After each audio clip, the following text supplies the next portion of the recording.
into the nightclub scene with eckies and all that. I took him along a few times, but he wasn't all that comfortable. He didn't like ecstasy at all. It upset his stomach. And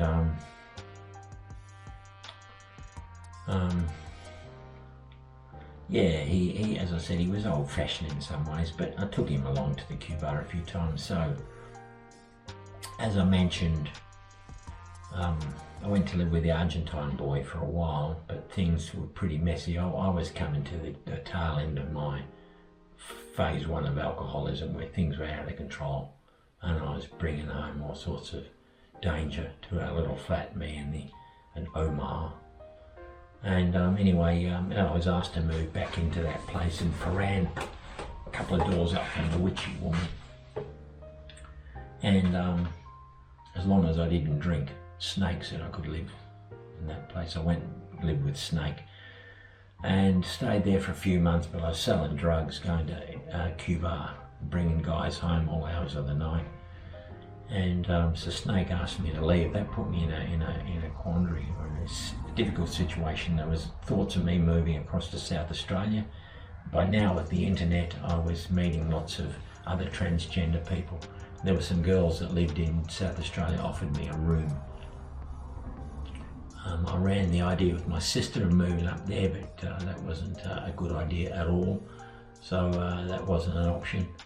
And he came around, Steve came around one night while I was going through my situation. He said, well, come and live with me. He says, I'll clean out the spare room. I'll go put the stuff at Dad's place, and you can, take the spare room. He was living in a place called Cheltenham. So I moved in this spare room with him, and unfortunately I don't think I did right by him at the time. I might have paid a little bit of rent, but I fell behind in rent. My money, I was dodgy. I wasn't working, and he always worked. That was one thing we got to remember about Steve, was his work ethic. That guy worked his fingers to the bone. He never knew a time of being unemployed. If he lost a job on Friday, he'd have one by Monday. Whatever it took, he'd get a job, and he'd work real hard. That was his ethic. Whereas at the stage, I was completely the opposite. I didn't want to work. Doing a bit of busking, but I didn't want to work. And that was another flashpoint for me and him. And so I think I did wrong by him. I got these big Zulu prints that are framed. He loved them, and I said he could look after them. I think I gave him a fridge, I bought this fridge off someone that won it in a competition. It was rubbish. I sold it to him, and I don't know, there's some bartering going on. But anyway, I feel to this day that I did wrong by him. I probably owed him money. So, as I said, I think in the other video, this transgender friend of mine, Sarah, she rang and she said they were getting a house. Her and the Nuff Nuffs were getting a house. And so I left Steve's place and went and moved in with them in Springvale. And for a while, me and him kind of weren't talking.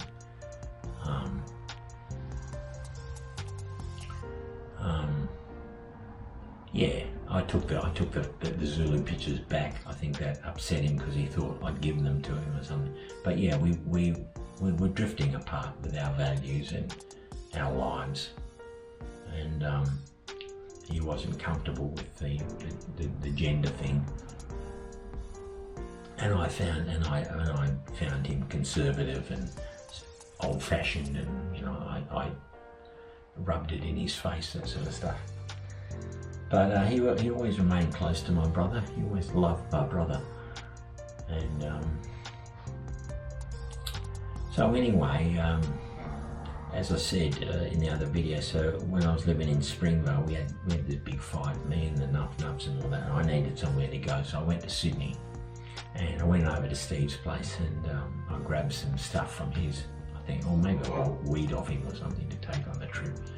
Said goodbye to him, and went up to live in Sydney for a couple of years. And every now and then I'd come down. Sometimes I came down a few times and I'd see him. I came down with people from Sydney and saw him in that flat in Cheltenham. Oh, one thing I need to tell you. When I moved into that flat in Cheltenham, he threw a party for me. And he would always rave on about all these people that were coming to these parties. Steve was let down by so many people, so many times.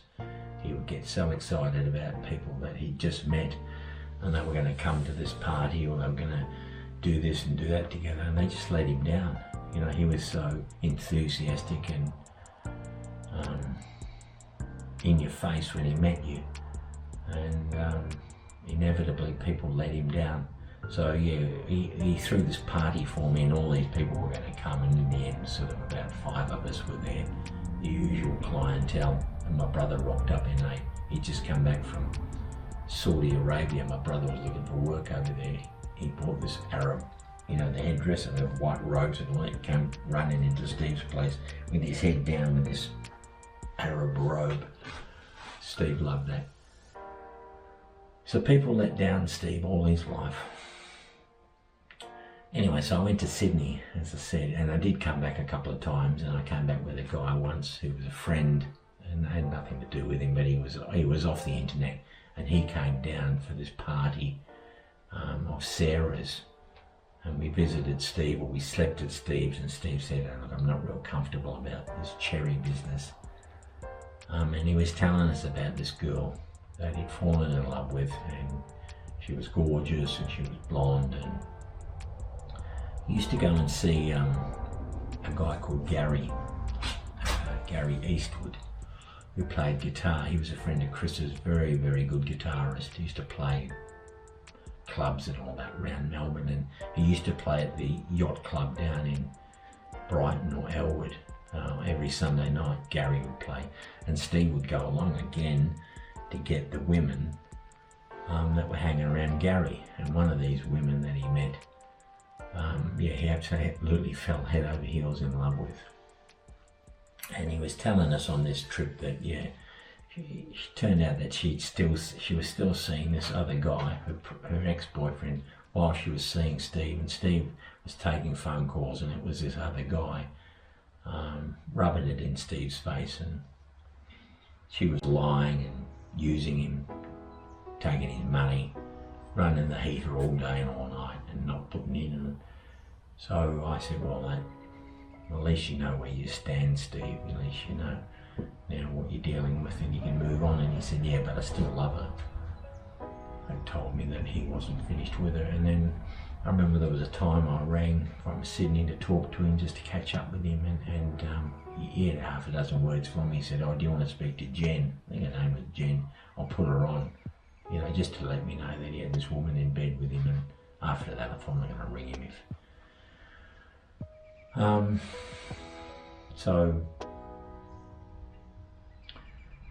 I came down one time with my friend Maggie. We came down to pick up the bed, my futon, take it back to Sydney. We saw him then. Me and him argued most of the time. I had sort of bright orange hair at that stage. He couldn't understand that. Why'd you do that to your hair? Get it fixed. Do you want to get it fixed at the hairdresser's? I'm going, there's nothing wrong with it. I was rubbing it in his face, my difference, and he was kicking back. But we maintained that we always argued, that we were friends and we always argued. So, you know, that was the way our friendship was. So anyway, as I said, things, you know, and I will do an episode on Sydney, but things didn't work out that well in Sydney. So after 2 years, in 2006, I came back to Melbourne with Sarah and the Nuff Nuffs, and we got this place in Springvale. But before we moved in, we went to live with my friend Kim. Put us up. She lived out in Narre Warren. She was kind enough to say, okay, you can stay here with me. I said, but I got Sarah and the Nuff Nuffs, and she says, oh, they can stay as well. And I messaged Steve and I said, look, I'm back in Melbourne, and he replied, he said something like, that's quite opportune, because yeah, I'd like to see you. something like that. So he says, you want to do lunch? We'll go to Vietnamese. He loved Vietnamese food. Those times, so many Sundays he would ring me through the years and he'd say, do you want to go out for Vietnamese food? And sometimes I think, oh, it's nothing to talk about, you know, but we'd go along, we'd go through the routine and we'd go down to Victoria Street, Richmond. He had this funny habit. He loved fish sauce, the Vietnamese fish sauce. He'd always order extra. Well, they've already got a big jar of fish sauce on the table. He'd order extra. So on this occasion, he says, you know, do you want to do Vietnamese lunch? I said, yeah, okay. So I went over and saw him at Cheltenham, and I was, myself, I was hurting through the shit that had gone down in Sydney. I had my guitar stolen, and there was a woman that fucked around with my head as well. I was hurting as well, but it was all about him and this Jen. And we went out to lunch in Springvale. He paid. I remember talking to him about my alcoholism, and he said, I didn't think you were an alcoholic. But anyway, so he says, so we get back to his car, and I could still find the car spot if I had to. So he talked to me, and he talked about this guy at work that had taken his own life because life was too complicated and he dropped himself. Now I remember Steve had talked about taking his own life a number of times. One time he said he'd gone up to the farm with his guns and he'd sat and he'd thought about it and then changed his mind. And so we sort of started taking it for granted a bit that he's talking about it, he's not going to do it. So I really regret that time. I've wished 1,000 times or more I could go back and be sat next to him in that car again and say something more meaningful than I managed at the time. But I was all by myself. I was sitting listening to him thinking, this is too heavy. I need to go home and have a beer or something, or a bong, you know.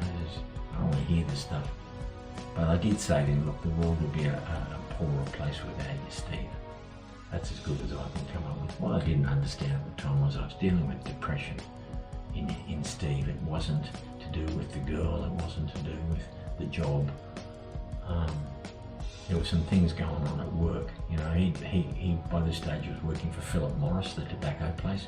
He used to clean out these huge big drying barrels or drums that they put the tobacco in. Sometimes they'd add menthol.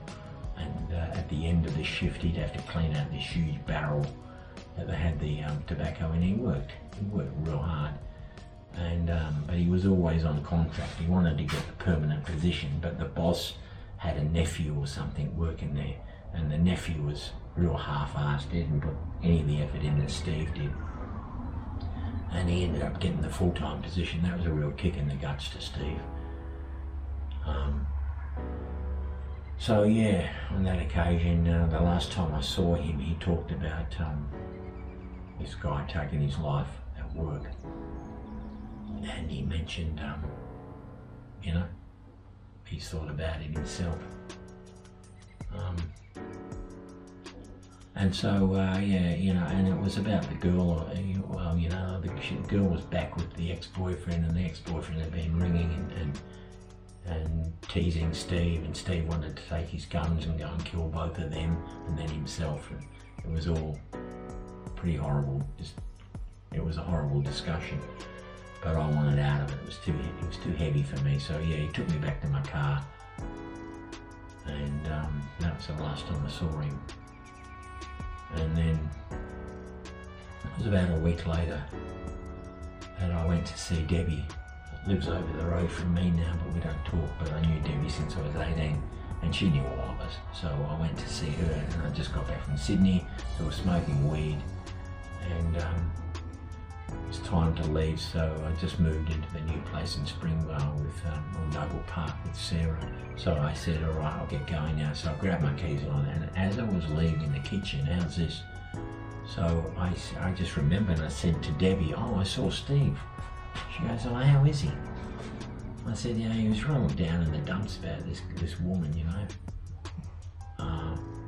I said, so yeah, I wouldn't want to see too much of him. What prophetic words those were. So yeah, just walked out into the out of her place on the back step when my phone rang, and it was Chris. And Chris said, yeah, just wanted to let you know that they found Steve. He didn't come into work and he's taken his own life. He shot himself. And do you know his father's name? We need to try and contact his father or his parents. Now his parents had got married, had gone overseas for their 50th wedding anniversary when he took his life. So they had to be contacted overseas and brought back. I've always thought that was another dig at them. He lived all his life feeling left out because of their religion. They'd have pictures of the daughter, Steve's sister, with her kids up above the fireplace and on the mantelpiece, and there was never pictures of Steve's marriage or Steve's daughter. So I know that hurt him deeply. And so I knocked back on Debbie's door and she says, oh, what's up? I said, oh, Steve's taken his own life. So I went in, smoked more bongs, tried to figure out what to do, I had to remember Steve's father's name, ring Chris back. It was just confusing what to do. I was told to organise some clothes for him to be buried in. And he left us these suicide notes. I'll read you my suicide note, if I can find it. But we all got one. Me, Chris and Doug got suicide notes. I don't know what theirs said.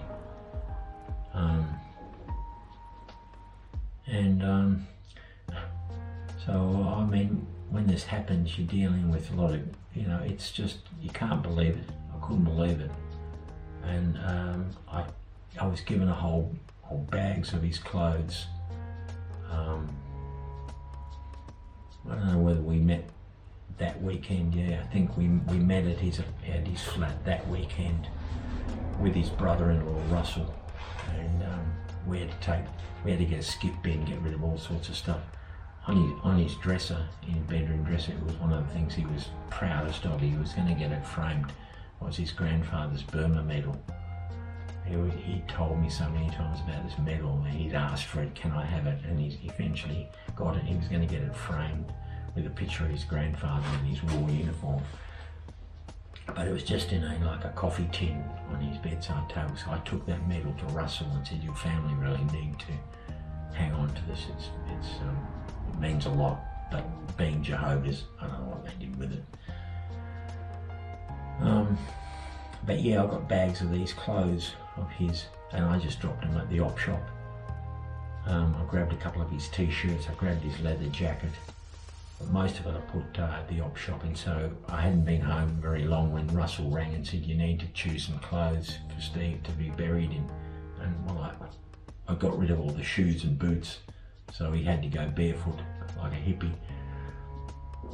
I just found like a pair of casual trousers and a shirt for him that I had to take them to the funeral home. And yeah, there was signs of a big fight had gone on. Before he took his life, there was a big fight. There was a hole in the door. He'd kicked the door. He would have had a fight with her. Some of his stuff had disappeared, like he had a guitar that had disappeared. He'd done it on a Sunday morning, I think, and I didn't realise it. It was only at the funeral I got talking to a guy called Johnny. So Johnny was the brother of this girl that I used to date, Lisa, and he filled out the picture of what had happened on that Sunday. So Steve had his daughter for the weekend, and he took her home on the Sunday morning, and I thought he'd just gone home and shot himself, but actually he stopped at the Sandown Hotel on the way back from dropping the door off, as he often did, and Johnny was at the bar. So he sat there with Johnny and had some beers and talked to him. Johnny said he didn't seem out of ordinary in any way. He seemed his normal self. He went home, he put Cheap Trick on real loud, he loved Cheap Trick and Cheech and Chong. When I met Steve when he was a teenager, he had all the cassettes of Cheap Trick and Cheech and Chong in his station wagons, and he could quote Cheech and Chong. But he put on Surrender by Cheap Trick real loud, and the neighbours thought that he dropped a box or something from the top of the wardrobe with a big bang, and that's how he ended himself, with his 303, which he had all his rifles under the bed. And so at the funeral, I wore the cat suit, actually, the dancing suit, the black with the hood and the symbol, black nail polish, black lipstick, heavy black eyeliner. And we each got up and talked. Well, I did anyway. I talked and told the crowd about how I met him. There was one moment I'll never forget. The Jehovah's were sat in a long line, and Steve had chosen the music for the service. One of the songs was Goodbye to Romance by Ozzy, and there were the Jehovah's tapping their feet to Ozzy Osbourne. One of the things that summed up the way his life was, I think, we were expecting Gary to arrive. He especially requested Gary to arrive and to play the song Short Memory by Matt Finish. He loved that song. I love it too. And Gary had got the wrong day or something. He just never turned up. So, you know, another one of those friends that he clung to let him down. Then there was talk that we were going to go up, take Steve's ashes up to the farm, and Gary was going to play Short Memory up there. But the family took the ashes, and we never heard anything about going to the farm ever again. I don't think I saw any of those guys ever again. I never saw Doug, I never saw Steve. I mean Chris, never saw Steve, obviously. And I never saw most of those people again. Okay, so to get the camera set up, I'm in the Abbey Road top today. There is some sun coming through, but it's interspersed with black, grey, cold clouds. So we're going to wrap up the Steve story today with, I'm going to show you guys something that I've never shown anyone. About 20 years ago, I did show a guy that I was sharing a house with. He said, that's incredibly sad. This is the note Steve left me.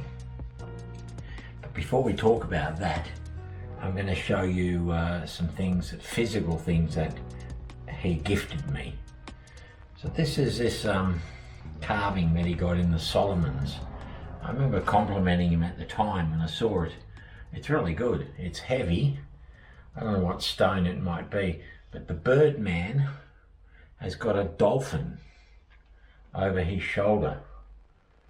He's carrying a dolphin.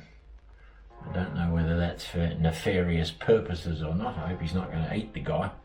But it would have some meaning to the people in the Solomons. Much, much older than that is this guy.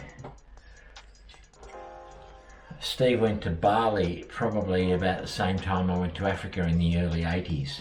He brought this back. He kept it all the times that he moved house, and it's a monkey. It's a monkey god that's fighting with a dragon. The dragon's got him by the foot. It's been broken a couple of times there, and at the back, the back shoulder or the elbow is broken off. But Steve had that as long as I knew him. So he gifted the war movies. He had about 150, 200 war movies, DVDs to Doug, because Doug had been in the army. And he gifted all his CDs and records to Chris, because Chris was into music. I got the carvings, the clothes, and there are a few masks and that.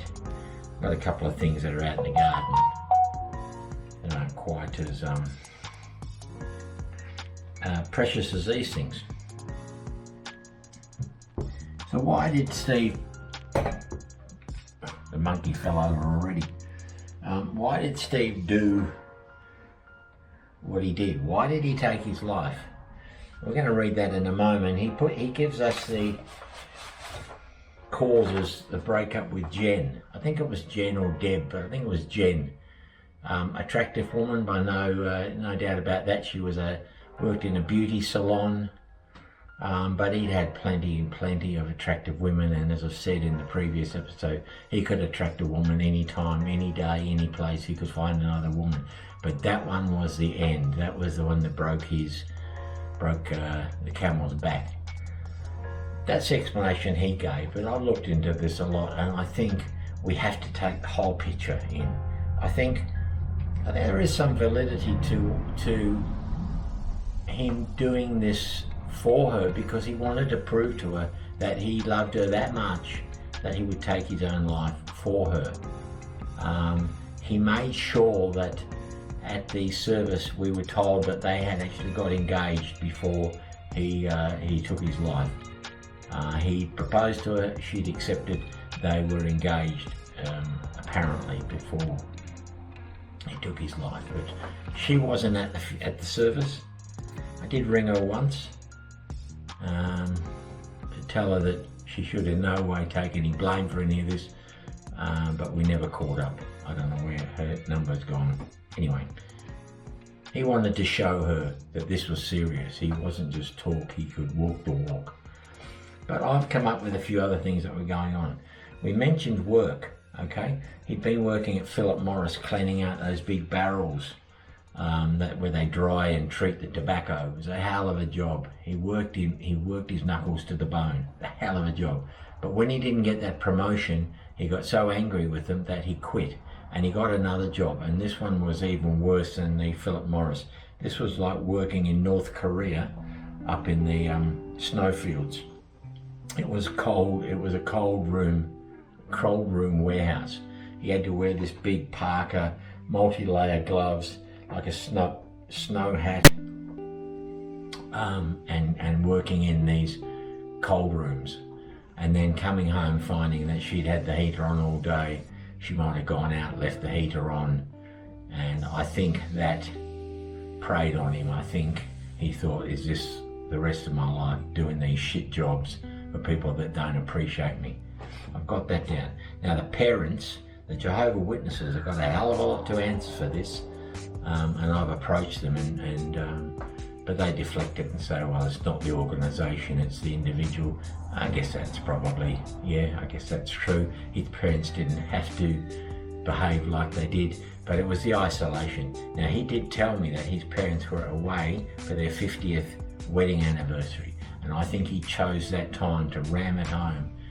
The times he went over and saw his perfect sister with her Jehovah children on the mantelpiece, with the neat, well-groomed Jehovah husband in his suit on the mantelpiece, and there's no mention or no photos of Steve and Steve's daughter at all. So he was always rejected and isolated by the Jehovah's, and it hurt him deeply. And I think that was another factor why he chose that time to do it, to bring those bastards back from their little holiday, to say, well, this is how it is. The loss of the farm, I think, really hurt him. I think the dreams and the aspirations of that farm, as much as they were pipe dreams, building Swiss chalets and hunting trips and all sorts of things he was going to do, came crashing down, and he realised that he had to give it up, that the farm would never be his. And I think that really cut him to the bone. Now, depression. All what I've been talking about are, they fall under the umbrella of depression, okay? A lot of those things I've experienced myself, but I didn't end up taking the decision he did. I didn't see it as depression at the time, but at the time I was mentally sick myself. I was physically and mentally sick and spiritually, and I didn't see it for what it was. I was trying to grapple with the symptom he gave me, which was the breakup with Jen, or Jen playing up behind his back with the ex-boyfriend, cut him to the bone. So they all come under depression. With help and care and consultation, he could have overcome this, but I didn't know at the time. I wasn't fit enough to say, well, let's go and get you booked in to talk to someone about this. These are the classic signs of depression. Okay, but the root cause, in my opinion, the root cause of Steve's problem: restless, irritable, discontented. So restless, as I've said, unless he was smoking the weed and he was staying home that night, then he would lay on the couch, eat chicken and watch endless VHS tapes, movies which were mindless dribble. But he needed bongs to do that. And as I've said, he was probably ADHD. He was incredibly restless, incredibly agitated, and at times he tried to quit weed. He would tell me, I've got so much energy, I don't know what to do with myself. That's a classic sign that we seek ease and comfort from our drug of choice, to put us back in our chair to say, I can relax. Irritable, I've described how he'd get sick of the women, the girlfriends. He'd become grumpy with little things they did or said, always seeing the faults in others, always, grumpy. Sorry, not always grumpy, but it could be irritable sometimes. And finally, discontented. So he was looking around, looking for the perfect relationship, the perfect woman, how life could be better, how unfair things were to him. I mean, he had a daughter who was doing her year 12 at that time. You know, could have looked at that and said, I need to be around for my daughter. He loved his daughter. So restless, irritable, discontented tells me he had a hole in the soul, and we know that because, as I've said, when he found something, whether it was Bindi or the farm, it was full on at 100 miles an hour. Farm this, farm that. For 6 months or a couple of years, all I ever heard about was the farm. They were going to grow organic vegetables up there. They were going to breed Angora goats. They were going to build the chalets.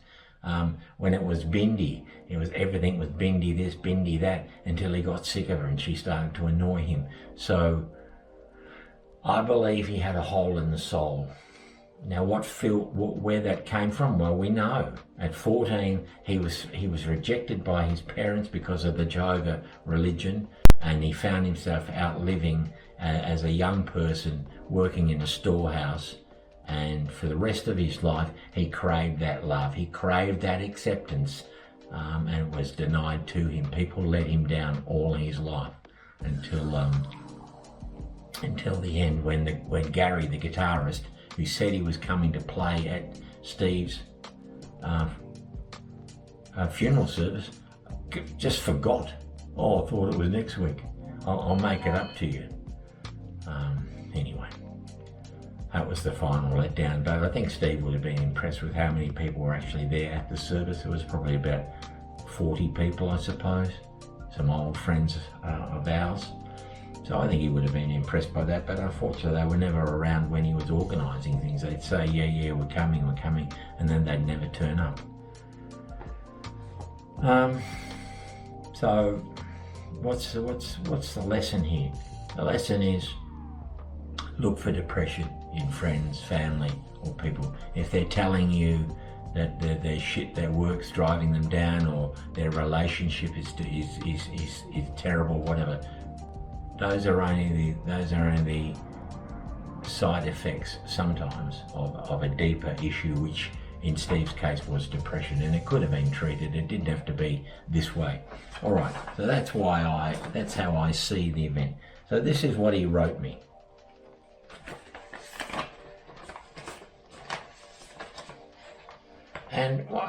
Okay, so I'm going to discuss it, right? He says, I'm so sorry to end it this way. You've been my best friend. I hope life is kind to you. Always thinking of me, isn't it? We had a hoot, didn't we? Well, I've described some of the fun we had. Words are not enough. Please don't hate me. I don't hate you, Steve. I love you. I will always be with you. I can't bear the pain of not having Jen in my life. And that's something I need to accept. If the pain of not having her was more than he could handle, then he had every right to take the action he did.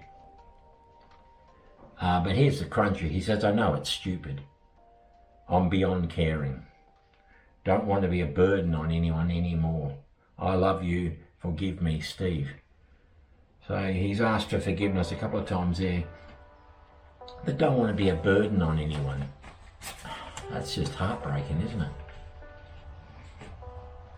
And unfortunately, as I said, I wasn't well enough to convince him that he wasn't a burden, that I would have loved to have helped him, but I couldn't help him because I couldn't help myself back then.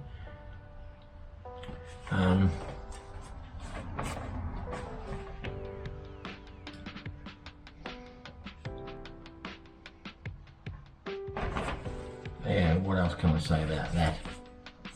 As I said, he gave one to Chris and one to Doug. I don't know what theirs said, but probably much the same as mine, I guess. I never saw those guys again after that funeral service. So anyway, that's the story, isn't it? That's what I'm left with for the rest of my life. Is a memory of a really good friend. And I don't know why I've survived and he didn't. You know, I was in a seemingly hopeless situation.